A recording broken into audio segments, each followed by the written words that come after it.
الحمدللہ رب العالمین والصلاة والسلام علی نبینا محمد وعلی آلہ وصحبہ اجمعین، اما بعد۔ وراثت میں عورتوں کے حقوق، اس پہ بات ہو رہی ہے کہ کیا واقعی ہی عورتیں اپنا حصہ معاف کر دیتی ہیں؟ اس میں کتنی سچائی ہے، کتنی حقیقت ہے؟ اس میں ہم 10 باتیں دیکھ رہے ہیں۔ 10 باتوں پہ اگر آپ پہلے 2 باتوں کا ذکر ہو چکا ہے، اگر آپ ان باتوں پہ غور کریں گے تو آپ کو معلوم ہوگا کہ یہ اس میں کوئی حقیقت سچائی نہیں ہے، ہم اپنے آپ کو دھوکہ اور فریب دے رہے ہیں۔ اگر آپ 10 چیزوں پہ غور کر لیں گے کہ واقعی ہی یہ عورتیں اپنا حصہ معاف کرتی ہیں، آپ کو پتہ چل جائے گا۔ پہلے 2 باتیں آئی ہیں۔ تیسری بات اس میں یہ ہے کہ نبی علیہ السلام کے دور میں سب سے پہلی جو چوری کا جو واقعہ ہے فتح مکہ کے بعد، وہ ایک مخزومی عورت نے چوری کی ہے، یعنی کہ یہ اسلامی طریقہ سب سے پہلا واقعہ ہے اور ان کو اس کی سزا بھی ملی۔ تو دیکھیں، جب یہ عورتوں کو جن کے بارے میں کہا جاتا ہے کہ یہ اپنا حصہ معاف کر دیتی ہیں، ان کو موقع ملے تو یہ چوری پر بھی اتر آتی ہیں، کیونکہ یہ طاقتور نہیں ہوتی، مضبوط نہیں ہوتی کہ اپنا حق لے سکیں۔ تو یہ جہاں پہ پھر ان کا بس نہ چلے تو یہ چوری کا راستہ اختیار کرتی ہیں۔ آپ اکثر CCTV کیمرے دکانوں میں لگے دیکھتے ہیں، بازاروں میں، تو اکثر آپ کو عورتیں بھی چوری کرتی نظر آ رہی ہوتی ہیں۔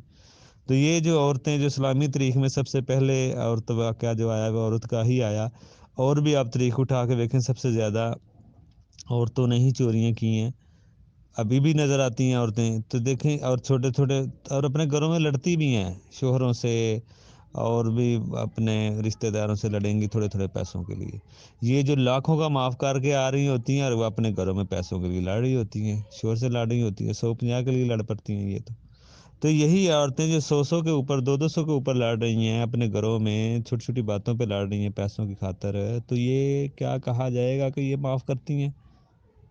یہ کوئی خیال آئے گا کسی کے دل میں؟ یہ مجبور ہوتی ہیں جہالت کی بنا پہ، یا رسمن کرتی ہیں، مجبوری کی بنا پہ کرتی ہیں۔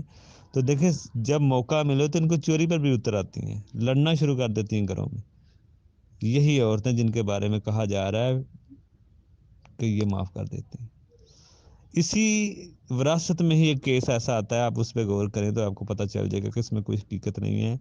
وراثت ہی کے معاملے میں جب ان کو موقع ملتا ہے تو یہ اپنا حصہ تو لیتی ہیں، کسی کا حصہ بھی کھا جاتی ہیں۔ اپنا حصہ معاف کرنا تو بڑی دور کی بات ہے، جب ان کو موقع ملتا ہے تو کسی کا حصہ بھی کھا جاتی ہیں۔ اپنا تو لیتی ہیں، کسی کا بھی کھا جاتی ہیں۔ جب بھائیوں کو موقع ملتا ہے تو بھائی سارا ہڑپ لیتے ہیں، بھائی نہ ہوں، صرف بہنیں ہوں، مرنے والے کی صرف بیٹی ہوں، تو اس کو موقع ملتا ہے تو وہ بھی اپنا تو لیتی ہے، باقیوں کا بھی کھا جاتی ہیں۔ جیسے میں ایک مثال دیتا ہوں، کسی کا انتقال ہوا، اس کی ایک ہی بیٹی ہے، تو کل مال کا اس کا آدھا بنتا ہے، لیکن اس کی کوشش ہوگی مجھے آدھا نہ ملے، مجھے پورا ملے۔ آدھا تو اس کے جائے گا چاچوں کو، مرنے والے کے بہن بھائیوں کو جائے گا، ٹھیک ہے نا؟ تو کیا اس کی کوشش ہوگی کہ میرے چاچا کو آدھا جائے آدھا مجھے؟ وہ تو سارا ہڑپ کر لے گی، کہ ایسا چکر چلائے گی کہ میرے ہی نام ہو جائے سارا۔ اپنا تو لے رہی ہے، تو جب اس کو موقع ملتا ہے تو یہ کسی کا بھی چھین کے کھا جاتی ہیں، بجائے کہ اپنا معاف کریں۔ بھائیوں کے آگے یہ مجبور ہے، رسمن مجبور ہے لوگوں کے آگے۔ تو جب ان کو موقع ملتا ہے اپنا حصہ بھی لیتی ہیں، کسی کا بھی کھا جاتی ہیں۔ اسی طرح جب مرنے والے کی 2 3 4 بیٹیاں ہوں، صرف بیٹیاں ہی ہوں، تو وہ 3 حصوں میں 2 حصے لیتی ہیں۔ تو کیا وہ ان کی کوشش نہیں ہوگی کہ ہم تینوں حصے لے جائیں، ایک حصہ بھی کہیں بھی جانے نہ دیں؟ تو یہ اس موقع پہ آپ غور کریں گے، جب ان کو موقع ملتا ہے تو کسی کا حصہ تو دینا بڑی دور کی بات ہے، یہ اپنا حصہ معاف کرنا تو بڑی دور کی بات ہے، کسی کا حصہ بھی کھا جائیں گی۔ تو یہ 2 3 4 ایسے باتیں آپ کے سامنے آئی ہیں کہ وراثت ہی کے معاملے میں جب ان کو موقع ملتا ہے تو اپنا حصہ بھی لیتی ہیں تو کسی کا بھی کھا جاتی ہیں۔ تو ان عورتوں کے بارے میں کہنا کہ یہ کیا اپنا حصہ معاف کر دیتی ہیں، اس میں کوئی حقیقت نہیں۔ وہ بھی آج کے دور میں، فتنوں کے دور میں، جہاں پہ پیسوں کے لیے بہن بھائی ایک دوسرے کو قتل کر رہے ہیں، پیسوں کے لیے قتل و غارت ہو رہی ہے، تو اس دور میں آ کے کہنا کہ کوئی اپنا حصہ معاف کر دے گا، یہی حصہ ان کو دے کے دیکھیں۔ اگر یہی حصہ ان کا جو بنتا ہے آپ ان کو خوشی خوشی دے دیں، چند عرصے بعد، چند سالوں بعد، چند مہینوں بعد آپ وہی حصہ اپنا ان کا لے کے دیکھیں، واپس کبھی بھی نہیں دیں گے واپس۔ جب بھائی خوشی خوشی دیں گے تو پھر یہ لے لیں گی، جب بھائی خوشی خوشی نہیں دیتے پھر یہ اوپر سے معاف کرتی ہیں۔ اس لیے ان کا حصہ اللہ نے رکھا ہے، آپ کا کام ہے ان کو دیں، معافی کے چکروں میں نہ پڑے۔ معاف کرنا ہے تو اپنا کریں، اپنا معاف کریں، بہنوں کو اپنا معاف کر دیں، یہ کہہ دیں ہمیں نہیں چاہیے، ہمارا اپنا سارا مال بہنوں کو دیتے ہیں، شاید آپ پوری زندگی میں ایسا واقعہ آپ کو نہ ملے۔